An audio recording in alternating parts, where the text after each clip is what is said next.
શંખનાદ કરી પ્રભુને જગાવ્યા. આવશ્યક સાહિત્ય જેટલું લેવાય એટલું સાથે લીધું. ગામમાં તો સર્વત્ર પાણી ભરાયેલું હતું. ગામની બહાર એક નાનકડી ટેકરી, એના ઉપર એક લીમડાનું વૃક્ષ. બીજી કોઈ પ્રભુને પધરાવાય એવી લાયક જગ્યા નહોતી. આ ટેકરી ઉપર દેવલ મગરી એક ટેકરીનું નામ છે. એ દેવલ મગરી ઉપર લીમડાના વૃક્ષ નીચે ખુલ્લામાં અખિલ બ્રહ્માંડ નાયક દ્વારકાધીશ પ્રભુ 3 દિવસ સુધી બિરાજ્યા. 3 દિવસ બીજું તો કઈ ઉપલબ્ધ નહોતું. ભીંજેલા ચણા બધા સમયમાં, જેમ કનોજમાં નારાયણ દરજીને ત્યાં આરોગ્યા, એવી રીતે અહીં પણ દેવલ મગરી પર 3 દિવસ બિરાજ્યા ખુલ્લામાં અને ભીંજેલા ચણા આરોગ્યા. 3 દિવસ પછી જલ ઉતર્યું. જલની સાથે, પાણીની સાથે જે જલચર જીવો, માછલા, કાચબા વગેરે તણાઈને આવેલા, એ પાણી ઉતરી ગયા પછી ત્યાં મરેલી અવસ્થામાં હજારોની સંખ્યામાં ચારે બાજુ ફેલાયેલા પડેલા, એ મૃતદેહો સડે તેની દુર્ગંધથી ઉભા ના રહેવાય એવી પરિસ્થિતિ સર્જાય એવી હતી. પણ પ્રભુ એવી લીલા કરી કે અચાનક ગીધ અને સમરીઓના મોટાના મોટા ઝુંડ ત્યાં આવી પહોંચ્યા અને એ ગીધ અને સમરીઓએ થોડી વારમાં જ એ બધા મૃતદેહોનો સફાયો કરી નાખ્યો. પ્રભુ પોતાના મંદિરમાં પાછા બિરાજ્યા. પણ ભવિષ્યમાં આવી પરિસ્થિતિ ઉપસ્થિત ન થાય અને પ્રભુને પરિશ્રમ ન થાય એટલા માટે શ્રી બ્રજભૂષણજી મહારાજે એ સમયના મહારાણા સાથે વિચાર વિમર્શ કરી કોઈ એવી જગ્યાની ફાળવણી કરવા માટે નિવેદન કર્યું કે જે ઊંચાઈ પર હોય અને ભવિષ્યમાં રાયસાગરમાં ફરી આવું જલ આવે તો પણ પ્રભુના સ્થાન સુધી જલ પહોંચે નહીં, પ્રભુ સુખરૂપ બિરાજે. તો એવી જગ્યા રાયસાગરની પાળ ઉપર મહારાણાએ ફાળવી આપી અને ત્યાં મંદિર બનવાનું શરૂ થયું. એટલે એ મંદિર 1776 બનીને તૈયાર થયું અને 1776 ફાગણ વદ નોમના દિવસે દ્વારકાધીશ પ્રભુ આસોટિયાથી પધારી કાંકરોલીના એ નવા તૈયાર થયેલા મંદિરમાં બિરાજી. એ સમય સુધીમાં તો બ્રજભૂષણજી મહારાજ નિત્યલીલામાં પધારી ચુક્યા હતા અને એમના પુત્ર શ્રી ગિરધરજી મહારાજ ભવાઈવાળા, જેમનો 5મના દિવસે ઉત્સવ ગયો, જેમની આપણે હમણાં જ ચર્ચા કરી, એ તૃતીય પીઠના તિલકાયત પદે બિરાજી ચુક્યા હતા અને એમના સમયમાં શ્રી દ્વારકાધીશ પ્રભુ આસોટિયાથી કાંકરોલી પધારીને બિરાજ્યા, જે આજ પર્યંત સુખપૂર્વક બિરાજી રહ્યા છે અને વૈષ્ણવો ઉપર કૃપાવૃષ્ટિ કરી રહ્યા છે. હવે જે પેલા ઝાડ નીચે 3 દિવસ બિરાજ્યા હતા, એ ઝાડ સમય જતા એનું આયુષ્ય પૂરું થયું, સુકાઈ ગયું. પણ એ ઝાડના દ્વારા જે સેવા કરવામાં આવતી, એ વૃક્ષની જે સેવા, એનો પ્રભુએ એવો સુંદર ફળ આપ્યું, એવો બદલો આપ્યો કે વૃક્ષ, સુકાઈ ગયેલા વૃક્ષના લાકડામાંથી બંગલો સિદ્ધ થયો. એ જ આ 9 મહેલા. અને એ બંગલામાં, એ 9 મહેલામાં શ્રી દ્વારકાધીશ પ્રભુ આજ પર્યંત વર્ષમાં 3 દિવસ બિરાજે છે. અને એ રીતે એ સુકાઈ ગયા પછી પણ એ વૃક્ષની સેવા પ્રભુ આજે પણ અંગીકાર કરીને એ વૃક્ષને કૃતાર્થ કરી રહ્યા છે. એટલે આ 9 મહેલાનો પ્રકાર છે. 3 દિવસ આસો વદ સાતમ, આઠમ અને નોમ પ્રભુ સાંજના સમયે બિરાજે છે. મંગલા દર્શન થી માંડીને અનુસર સુધી બધો જ ક્રમ 9 મહેલામાં થાય છે.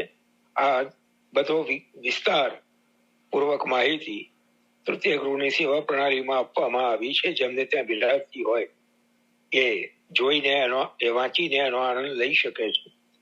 એટલે ત્યારથી આપણે ત્યાં તૃતીય ગૃહમાં દીપમાલિકાનો ક્રમ શરૂ થાય છે. એકાદશી થી હટડી હટડી બેઠે નંદકુમાર. એક ક્રમ શરૂ થાય છે. હટડીમાં પ્રભુ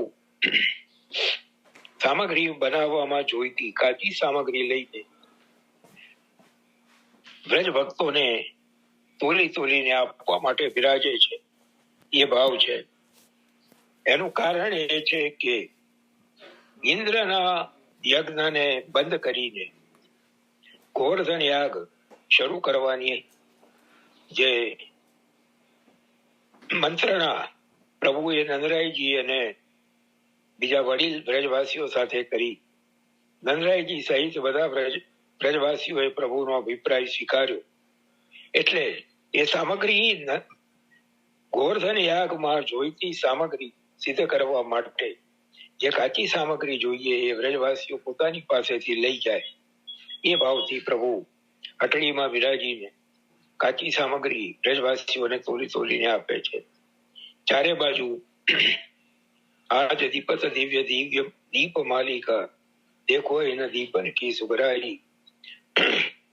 જાણે કે વ્રજ આખું સુવર્ણનું કમલ હોય અને ઝગમગી રહ્યું હોય એવી રીતે નંદરાયજી પોતાના વ્રજને શણગારે છે દીપ માલિકાથી.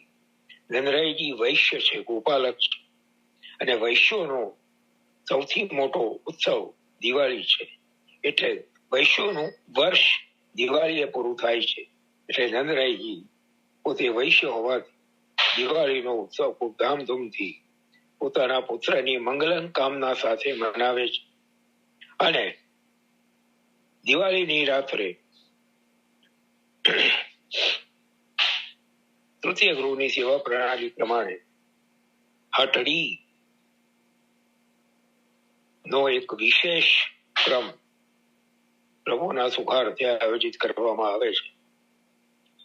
બીજા દિવસે ગોવર્ધન પૂજા અન્નકૂટના ઉપલક્ષમાં દિવાળીના દિવસે શયન દર્શનમાં કાન જગાઈ થાય છે. ગાયને બોલાવીને એનું પૂજન કરીને બીજા દિવસે ગોવર્ધન પૂજા અને અન્નકૂટ માટે પધારવા માટેનું આમંત્રણ ગાયના કાનમાં આપવામાં આવે છે. એને કાન જગાઈ કહેવામાં આવે છે. અને ત્યાર પછી કાન જગાઈ કરીને પ્રભુ ભીતર પધારે ત્યારે હટડીમાં વિરાજે છે. અને એ આખો જે પ્રકાર છે એ તૃતીય ગૃહની સેવા પ્રણાલીમાં આપ્યો છે. જિજ્ઞાસુ વૈષ્ણવોએ એનું અવગાહન શૃંગાર પ્રણાલીમાંથી કરી લેવું. ગુપ્ત પ્રકાર છે. રસમય લીલા જે ભીતર શૈયા મંદિરમાં થાય છે એનો આખો આ સેવા પ્રકાર છે. ચારે બાજુ ગાદી જગ્યા બિછાવવામાં આવે છે, વચમાં ચોપાટ પધરાવવામાં આવે છે, પાસા ખેલ થાય છે. ચારે ગાદીના ખૂણામાં તેજાના સામગ્રીના કુંડા પધરાવવામાં આવે છે. આ બધો વિશેષ પ્રકાર ગુલાબદાની અત્તરની શીશો આ બધું પધરાવવામાં આવે છે. આ બધો રસમય લીલા વિહારનો ભીતરનો પ્રકાર છે. એટલે એ હટડીનો ક્રમ હોય છે. અને એટલા માટે તૃતીય ગૃહમાં દિવાળીના રાત્રે પ્રભુ સ્વેચ્છાએ પોળે છે. એ ભાવથી પોળવાના કીર્તન ગાવામાં આવતા નથી. બીજા દિવસે સવારે ગોવર્ધન પૂજા અને ત્યારબાદ અન્નકૂટનો ક્રમ વર્ષો સુધી એ પરંપરા રહી છે કે દર વર્ષે દ્વારકાધીશ પ્રભુ કારતક સુદ એકમના દિવસ સવારે રાજભોગ આરોગીને પોતાને ત્યાં જ ગોવર્ધન ચોકમાં ગોવર્ધન પૂજા સંપન્ન કરે અને ગોવર્ધન પૂજા સંપન્ન કરીને સુખપાલમાં વિરાજીને પ્રભુ નાથદ્વારા પધારે. અને નાથદ્વારામાં શ્રી દ્વારકાધીશ પ્રભુ શ્રી ગોવર્ધન ધરણ શ્રીજીની સાથે વિરાજી અન્નકૂટ આરોગી. સાથે દ્વિતીય ગૃહનિધિ શ્રી વિઠ્ઠલનાથજી પ્રભુ જે નાથદ્વારામાં બિરાજે છે એ પણ પધારીને બિરાજે છે. શ્રી નવનીત પ્રિયાજી પણ પધારીને બિરાજે છે. આ પ્રકાર વર્ષો સુધી અમલમાં રહ્યો છે. અત્યારે પ્રતિકૂળ પરિસ્થિતિના કારણે અનુકૂળ સંજોગો ન હોવાને કારણે એ પરંપરા સ્થગિત થયેલી છે. બાકી વર્ષો સુધી આ પરંપરા રહી છે.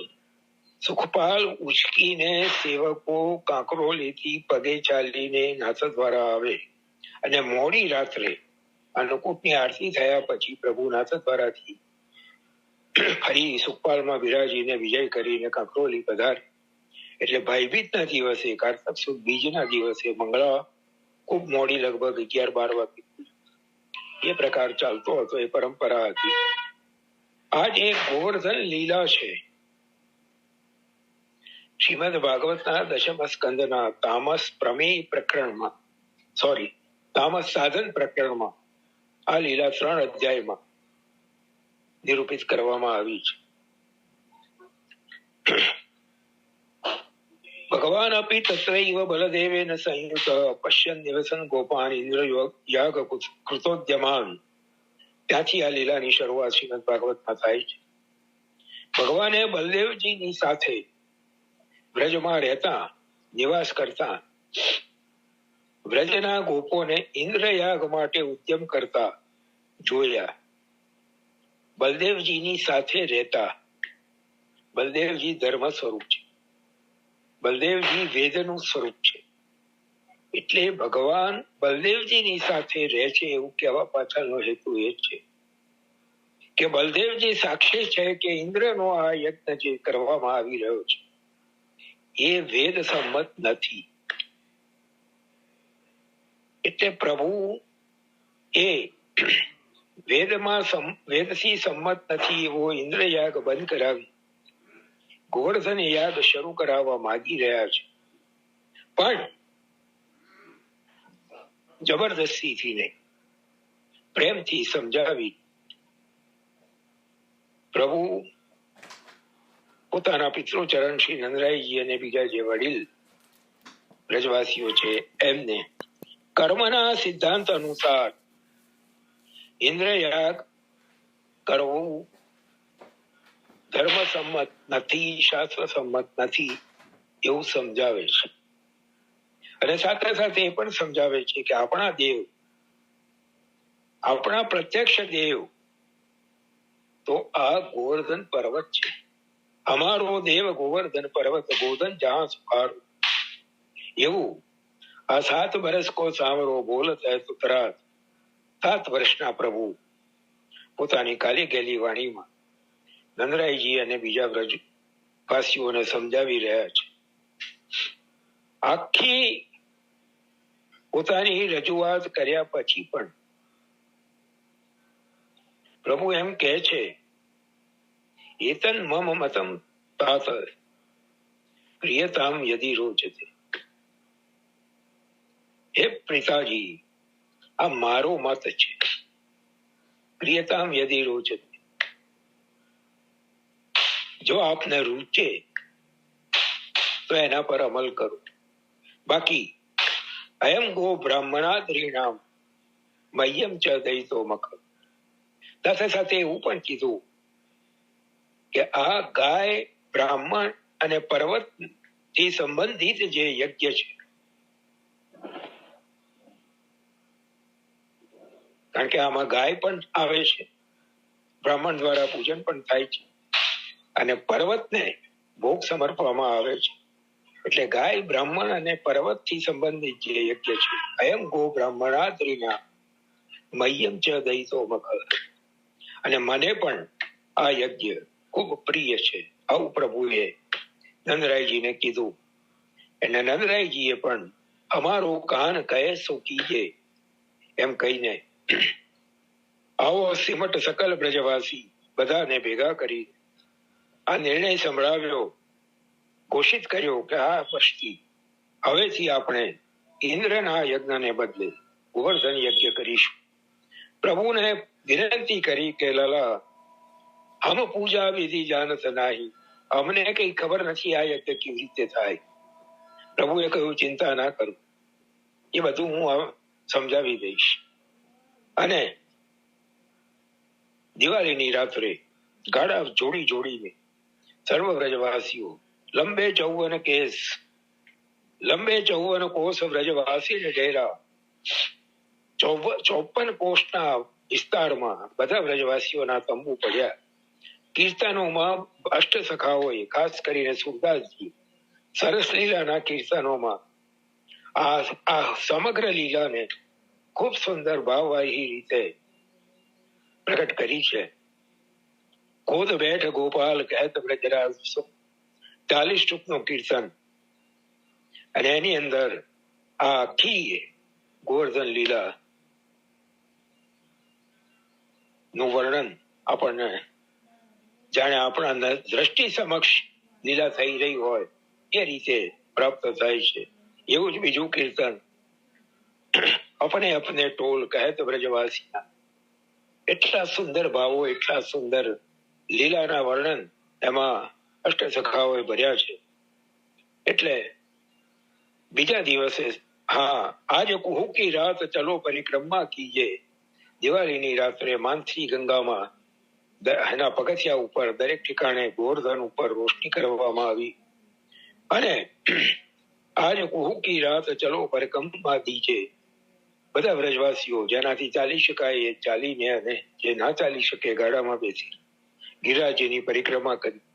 સવારે પ્રભુએ ગોવર્ધનનું બધાને સાથે રાખીને બડરીન કો આગે દે ગિરધર શ્રી ગોવર્ધન પૂજન આવત, ગિરિરાજજીનું પૂજન કર્યું. માનસી ગંગા જલ નવાય કે પાછે દૂધ ધોરી કો નાવત, અને કુંડવાડાનો ભોગ ધર્યો. ગોવર્ધન પૂજા સંપન્ન થઈ. દંડરાયજીએ વિનંતી કરી કે મારા બાળકો ઉપર કૃપા દ્રષ્ટિ રાખજો. અને પછી વ્રજવાસીઓ જે સામગ્રી પોતપોતાને ત્યાંથી લાવ્યા હતા એ સામગ્રીઓ ગિરિરાજજીની ચારે બાજુ સાજવામાં આવી. કીર્તન તો એવું કે છે કે ભયો બાત કો કોટ ઓટ ગિરિરાજ छिपानो, સખરીનો ઢગલો એટલો ઊંચો થયો કે એના પાછળ ગિરિરાજજી દેખાતા બંધ થઈ ગયા. એટલા વિપુલ પ્રમાણમાં સામગ્રી વ્રજવાસીઓએ ગિરિરાજજીની ચારે બાજુ સાજી. જેની રહી ગઈ, જે સંકોચ વશ ધરી ના શક્યા, એની માગીને લીધી. બદરોલા વૃષભાન રહી પેલો વનહાર, તાકી બલી ને દેવતા લીધી પૂજા પસાર. માગીને લઈ લીધી. અને બધાને થયું કે આટલી બધી સામગ્રી ધરી છે, સાજી છે, કોણ આરોપશે, કેવી રીતે આરોપશે? કૃષ્ણ સ્વન્યતમમ રૂપમ ગોપ વિશ્રંભણમ ગત, શૈલોસ્મૈતિ ભ્રુવન ભૂરી બલી માદત ભગવપો. પોતાનું અન્યતમ રૂપ પ્રગટ કરી સર્વ વ્રજવાસીઓના આશ્ચર્ય વચ્ચે, મહદ આશ્ચર્ય વચ્ચે, હું જ પર્વત છું એમ કહીને કહેતા અનેક શ્રીયસ્ત પ્રગટ કરી. ભૂરી બલી માદત, જેટલી પણ સામગ્રી ધરી હતી વિપુલ પ્રમાણમાં, અતિ વિપુલ પ્રમાણ, પોતાનું અતિ વિશાળ સ્વરૂપ પ્રગટ કરીને, બૃહદ વપુ અતિ વિશાળ સ્વરૂપ પ્રગટ કરી પ્રભુ અરોગવા લાગ્યા. દેખો રી હરી ભોજન ખાત, સહસ્ર ભુજાધરી ઉત જેમત હૈ, इस गोपन सो करत है बात. એક સ્વરૂપે પોતે ગિરિરાજજી પર પોતાનું વિશાળ સ્વરૂપ પ્રગટ કરી સામગ્રીનો ભોગ કરી રહ્યા છે. બીજા સ્વરૂપે કહે અંગુરિયાનંદ કી સો ધોટા પૂજા ખાય. બીજા સ્વરૂપે 7 વર્ષનો બાલક પોતાના પિતાની આંગળી પકડીને ઉભા છે. કેવી અદભુત લીલા છે પ્રભુ.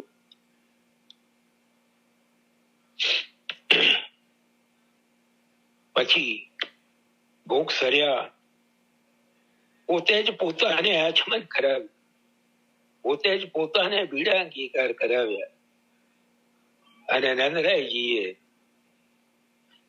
આ પોતાનો દીકરો અને આ પર્વત ઉપર પ્રગટ થયેલા ભગવાન એમ સમજીને પોતાના દીકરાને, એ જ દીકરાના અન્યતમ રૂપના ચરણોમાં મસ્તક ઝુકાવીને આશીર્વાદ માંગ્યા. આપ હી દેવા આપ પૂજેરી, પોતે જ એ પૂજા અંગીકાર કરી રહ્યા છે અને પોતે જ પૂજા સમર્પી રહ્યા છે. યજ્ઞ ભોગતા, યજ્ઞ કરતા બંને સ્વરૂપો પ્રભુએ ત્યાં પ્રગટ કર્યા વ્રજવાસીઓને અતિ આનંદની અનુભૂતિ કરાવી. ઇન્દ્રને જે સમાચાર મળ્યા અને એને સંવર્તક મેઘોને જાય પ્રલય કે બરખો, પ્રલયના મેઘોને વ્રજ ઉપર વ્રજને ડુબાડી દેવા માટે મૂક્યા. વ્રજવાસીઓથી જયારે ઉત્પાત એ ઉપદ્રવ સહન ન થયો ત્યારે બધાએ ગોવિંદમ શરણમ યયુ, ગોવિંદના શરણે ગયા. બહુ સુંદર સમજવા જેવી વાત છે. ગોવિંદ નામ પ્રભુનું ક્યારે થયું? ભાગવતજી પ્રમાણે ગોવર્ધન ધારણ લીલા થઈ, ઇન્દ્રમાન ભંગ થયો, ચક્ર સકુચી સુરભી સંગ લાયો. જ્યારે ઇન્દ્ર સુરભીને અને ઐરાવતને સાથે લઈને ભગવાનની ક્ષમા યાચના કરવા માટે આવે છે. સુરભી ગાય પોતાના દૂધથી અભિષેક કરે છે, ઐરાવત આકાશ ગંગાના જલથી અભિષેક કરે છે, અને ઇન્દ્ર જ્યારે ગોવિંદ પદવીથી પ્રભુને અભિષિક્ત કરે છે ત્યારે પ્રભુનું નામ ગોવિંદ થયું. જ્યારે અહીંયા તો હજી એ લીલા થવાની બાકી છે. હજી તો ઇન્દ્રએ ઉપદ્રવ શરૂ કર્યો છે અને વ્રજવાસીઓ પ્રભુના શરણે જાય છે. ત્યારે ભાગવતજી કહે છે ગોવિંદમ શરણમ યયુ. આનો ઉલ્લેખ કરીને શ્રીમદ પ્રભુચરણ શ્રી ગુસાઈજી વિદ્વન મંડન ગ્રંથમાં સમજાવે છે કે નિત્ય લીલા, પ્રભુની લીલા સર્વ લીલાઓ નિત્ય છે. જ્યારે ગોવર્ધન ધારણ કર્યો, ઇન્દ્રએ અભિષેક કર્યો ત્યારે જ ગોવિંદ નામ થયું એવું નથી. પ્રભુની એ લીલા પણ નિત્ય છે અને પ્રભુનું એ લીલાથી સંબંધિત ગોવિંદ નામ પણ નિત્ય છે. એટલે ગોવિંદમ શરણમ યયુ. બ્રજવાસીઓ ગોવિંદના શરણે ગયા અને બ્રજવાસીઓએ વિનંતી કરી, કૃષ્ણ કૃષ્ણ મહાભાગ સન્નાથમ ગોકુલમ પ્રભુ ભ્રાતુ મરહસી દેવાંના કુપિતાત ભક્તવત્સલ. હે કૃષ્ણ કૃષ્ણ આપ મહાભાગ્યવાન છો. મહાભાગ્યવાન છો એમ કેમ કીધું? શ્રી મહાપ્રભુજીએ સમજાવ્યું કે વ્રજવાસીઓએ જે જોયું છે, 6 દિવસના હતા અને મારી ત્યારથી લઈ જે પરાક્રમો પ્રભુએ વ્રજમાં કર્યા છે અને વ્રજવાસીઓનું સર્વ પ્રકારે રક્ષણ કર્યું છે, એના સંદર્ભમાં વ્રજવાસીઓ મહાભાગ કહીને પ્રભુને સંબોધન કરી રહ્યા છે અને વિનંતી કરે છે ત્વન્નાથમ ગોકુલમ પ્રભુ. હે પ્રભુ, આ ગોકુલ એના નાથ આપ જ છો, આપ જ એના સ્વામી છો. તો ત્યારે આ દેવો અમારા ઉપર ઉપાયમાન થયા છે ત્યારે અમારું રક્ષણ કરવા માટે આપ જ સમર્થ છો, બીજું કોઈ સમર્થ નથી. ત્યારે પ્રભુ પણ સામે ઘોષણા કરે છે,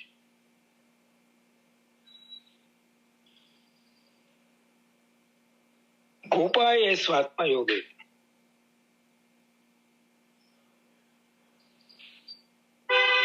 મન્નાથમ ગોષ્ઠમ મન્નાથમ મત પરિગ્રહમ. આ વ્રજ તસ્માદ મત શરણમ ગોષ્ઠમ મન્નાથમ મત પરિગ્રહમ. આ વ્રજ, આ ગોષ્ઠ મારો શરણાગત છે. મન્નાથમ એને મને જ સ્વામી માન્યો છે, અનન્ય છે મારામાં. અને મત પરિગ્રહમ એને મેં આ વ્રજને મારું પોતાનું માન્યું છે. એટલે ગોપાએ સ્વાત્મા યોગે, મારા આત્મયોગથી, બીજા કોઈ સાધનથી નહીં. 2 મિનિટ બાકી રહી છે. મારા આત્મયોગથી, બીજા કોઈ સાધનથી નહીં, પણ હું એનું રક્ષણ કરીશ. આ મારું વ્રત છે એવી ઘોષણા પ્રભુએ કરી. અને પ્રભુએ શું ઉપાય કર્યો વ્રજની રક્ષાનો? ઇત્યુક્તૈકેન કૃષ્ણેન કૃત્વા ગોવર્ધનાચલમ. આમ બોલીને કૃષ્ણએ ગોવર્ધનને અચલ કર્યા. હવે અચલ તો છે જ, પર્વત છે તો અચલ જ છે. તો અચલ કર્યા એનો અર્થ શું? તો ગોવર્ધન ઉપર જે પશુ પક્ષીઓ છે, જે વૃક્ષો છે, જે શિલાઓ છે, એ હાલે નહીં. પ્રભુ જયારે ગોવર્ધનને ઉઠાવવા જાય ત્યારે હાલે અને નીચે પડે તો વ્રજવાસીઓને પરિશ્રમ થાય. એટલા માટે ગોવર્ધનને અચલ કર્યા કે જેથી એના ઉપર રહેલી શિલાઓ, વૃક્ષો, પશુ પક્ષીઓ હાલે નહીં, કોઈને ઉપર રહેલાને પણ પરિશ્રમ ન થાય. કૃત્વા ગોવર્ધનાચલમ ઇત્યુક્તૈકેન હસ્તેન, એક જ હાથ દધાર લીલયા કૃષ્ણ છત્રાકમિવ બાલક. તેમ બાલક પેલા ચોમાસામાં ઉગી નીકળતા બિલાડીના ટોપને આંગળી ઉપર છત્રીની જેમ ઉઠાવીને રમે, એવી રીતે લીલા માત્રમાં પ્રભુએ ગિરિરાજજીને ધારણ કર્યા. આ લીલા શ્રી દ્વારકેશાષ્ટકમમાં શ્રી પૂજ્યપાદ સરકારશ્રીએ વર્ણવી. સતીશ કાકા, હા બોલો. 1 મિનિટ બાકી રહી. હા, 1 મિનિટ તો બાકી રહી, પણ યાદ આવી ગયું. આપણા સરકારશ્રીએ પૂર્વમાં આપણને કીધું હતું કે વામ ભાગે ઊંચ્યો છે અને વામ ભુજા જે છે સ્વામીજીની છે. એ ભક્તોની ભાવના છે. બાકી વામ ભુજાથી ઉઠાવીને ધર્યા છે જમણા શ્રીહસ્તમાં. શ્રી ગોકુલનાથજીના સ્વરૂપના દર્શન કરીએ તો એ ગિરિરાજ ગોવર્ધન ધરણ લીલાનું સ્વરૂપ છે. ગોકુલનાથજી, હા, ચતુર્થ ગૃહનિધિ.